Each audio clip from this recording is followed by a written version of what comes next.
running around and having fun. Hayley is like most 2-year-olds, without a care in the world. Cheese! However, little Hayley has a severe allergy to nuts, particularly peanuts. Peanuts are bad. She is among 500,000 peanut allergy sufferers in the UK, with only 1 out of 5 children in the UK likely to grow out of the condition. Hayley's father, David, also suffers from the allergy, since having an extreme reaction at nursery when making peanut butter sandwiches over 20 years ago. This allergy changes the sufferer's day-to-day life and their relationship with food. I've had it since I was a young age. Hayley's had it since she was 2. And, I've always been accustomed to having a nut allergy. I check packaging and everything. Wherever I go, I will inform whoever's serving food that I do have a nut allergy, and the people around me do exactly the same. So as for introducing Hayley into that, it's really no massive change to my lifestyle. Obviously, even before she had the nut allergy, I was still checking packaging. Awareness really needs to be raised. I don't think people tend to take a nut allergy seriously. People underestimate it. People underestimate the power of it and the fear it can cause on people. For me personally, there's been cases where people will just throw nuts at you and whatever and make practical jokes of it. But the fact of the matter is, you can die from this. This can end your life, and I don't think people understand the seriousness of that. So I think schools and in workplaces and especially airlines, I think airlines should stop selling peanuts, because it gets in the air, and someone can have a reaction. Peanut allergies have tripled in the last 10 years and are the most common allergy in the UK to cause death. I spoke to Dr. Catherine Laws of Shadbolt Park Surgery to ask her why is this on the rise and will we ever find a cure? I know in the past there's been some concerns that perhaps lack of exposure of children to peanuts may make them more exposed when they actually then meet it in later life.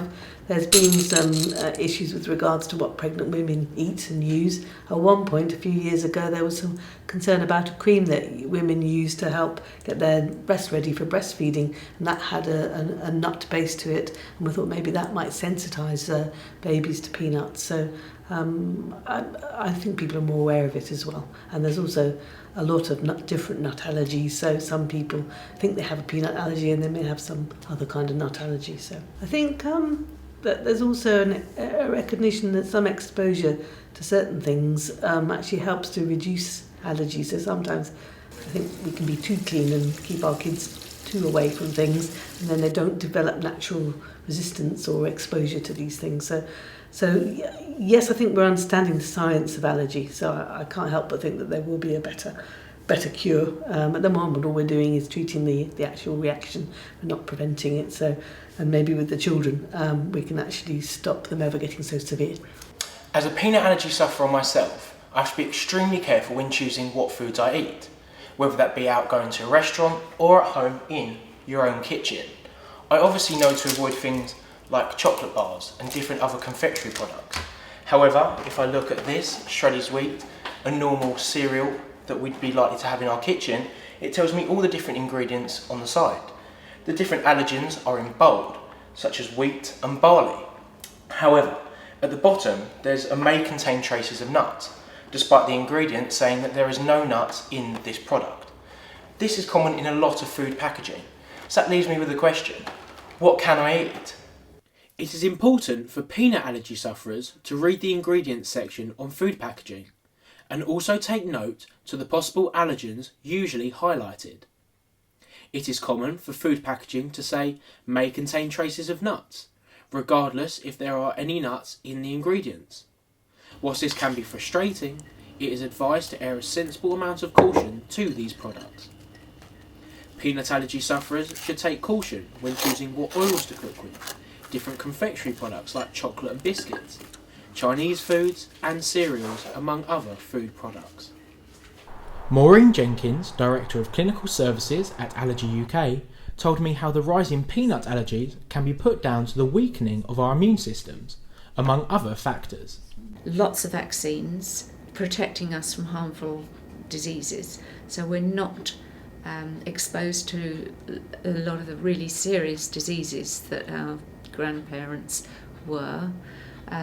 The use of loads of antibiotics has definitely not helped our immune systems. Plus the way we live, we live in these sort of sterile, enclosed environments, don't have enough fresh air, and just general interaction with the countryside and nature. And I think there's an increasing acceptance that a heavily processed diet doesn't really help either. The most severe reaction to a peanut allergy is an anaphylactic shock. An anaphylactic shock is where your throat begins to close and it becomes increasingly difficult to breathe.